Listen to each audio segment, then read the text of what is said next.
नमस्कार, मी डॉक्टर सीमा गोवंडे होमिओपॅथिक आणि holistic healing या आपल्या सिरीजमध्ये अगदी मनापासून स्वागत करते.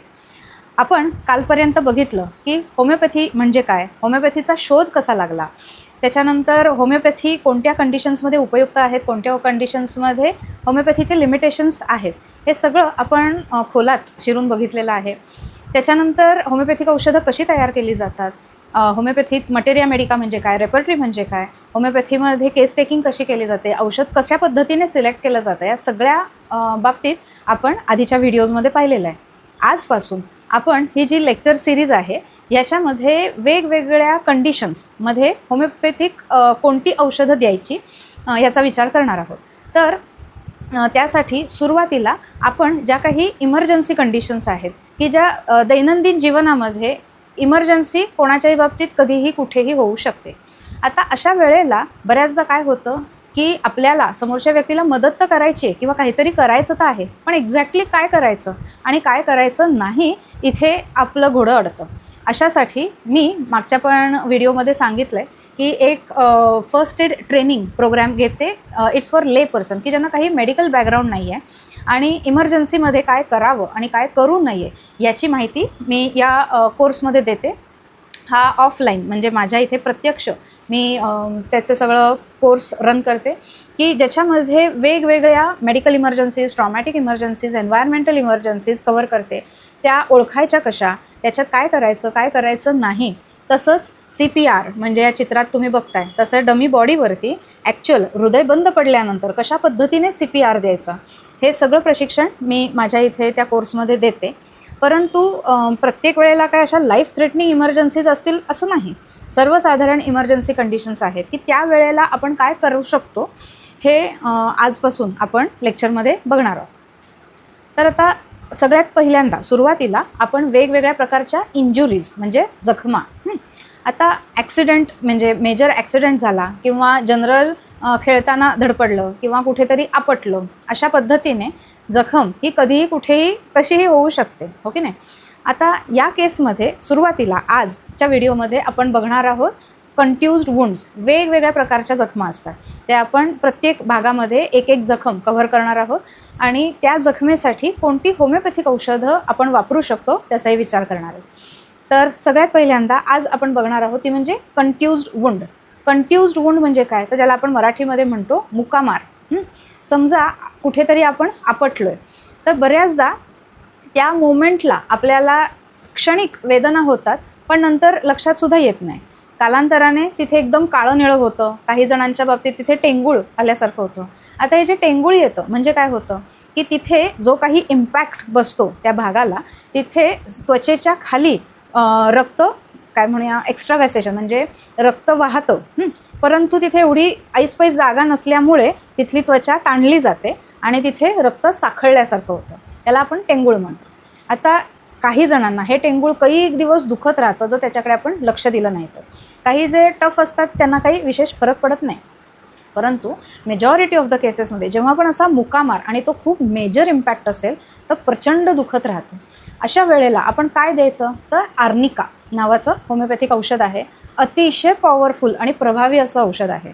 सो तुम्ही ते 200 पोटेन्सीमधलं आर्निकाचं औषध ग्लोब्युल फॉर्ममध्ये विकत आणून घरी ठेवा आणि जेव्हा पण अशा पद्धतीने मुकामार लागतो त्यावेळेला आर्निकाच्या गोळ्या साधारणपणे 4 ते 6 गोळ्या एका वेळेला असं अगदी तुम्ही 10-10 मिनिटांनी किंवा 15-15 मिनिटांनी फ्रिक्वेंटली एक 3-4 डोस त्या पेशंटला द्या. त्याने काय होईल तर एक्सेस ब्लिडिंग त्वरित थांबेल. त्या इम्पॅक्टचा जो काही त्या पेशंटला एकदम आघात झालेला आहे म्हणजे शॉक बसलेला आहे, तर अशा वेळेला त्याच्यासाठी सुद्धा या आर्निकाचा उपयोग होतो. जनरल आपल्याला लागलं असेल तर एक 2-3 डोस पुरेसे होतात, पण मेजर इम्पॅक्ट असेल म्हणजे रस्त्यावर ॲक्सिडेंट झाला असेल, मेजर मार लागला असेल, तर अशा वेळेला आपल्याला फ्रिक्वेंटली आणि काही दिवसांसाठी आर्निका द्यायला लागू शकतं. किरकोळ घरगुती कुठेतरी इथे लागलं तिथे लागलं अशी इंजुरी असेल तर एक 3-4 डोस पुरेसे होतात. ज्यांच्याकडे माझं हे फर्स्ट एड किट आहे त्याच्यामध्ये मुकामार म्हणून जे औषध आहे ते औषध तुम्ही अगदी 10-10, 15-15 मिनिटांनी घेतलं तरी चालेल. त्याच्यामुळे जो काही इम्पॅक्ट बसला आहे, जो काही तिथे मार बसलेला आहे, तो लगेच कमी व्हायला मदत होते आणि हार्डली 1-2 दिवसातच पेशंट विसरून जातो की तिथे काही आपल्याला लागलं होतं. आता एस्पेशली जास्त इम्पॅक्ट कुठे होतो की जिथे म्हणजे स्कल किंवा हाड आणि त्याच्यावर लगेच त्वचा आहे, मध्ये विशेष फॅट किंवा मसल्स नाही आहे, तिथे मेजर इम्पॅक्ट बसू शकतो. जसं की डोक्याचा भाग, इथे आपल्या कवटी आणि त्याच्यावरती लगेच आपली त्वचा आहे, म्हणजे स्नायूचा एक बारीक लेअर आहे, पण फॅटचं आवरण नाही आहे. बाकी शरीरामध्ये थिक मसल्स असतात, त्याच्यावर फॅटचं आवरण असतं.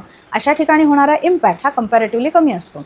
पण आपल्या पायाचं जे हाड आहे, ज्याला आपण शिन बोन म्हणतो, की जिथे मार बसला की तो इतका लागतो आणि तिथे काळं निळं होतं.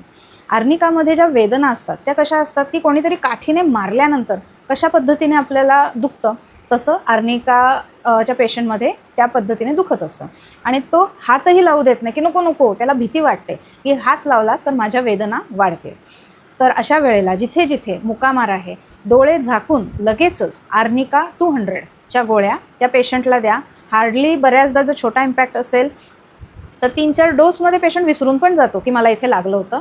जर का मेजर इम्पॅक्ट असेल तर काही दिवस फ्रिक्वेंटली आपल्याला आर्निका द्यायला लागू शकतं. आता काही केसेसमध्ये आर्निका देऊन मेजर इम्पॅक्ट आहे, आर्निका देऊन कमी झालं आहे पण अजून पूर्ण बरं नाही झालं आहे. अशा वेळेला दुसरं औषध जे आहे ते म्हणजे लेडमपाल.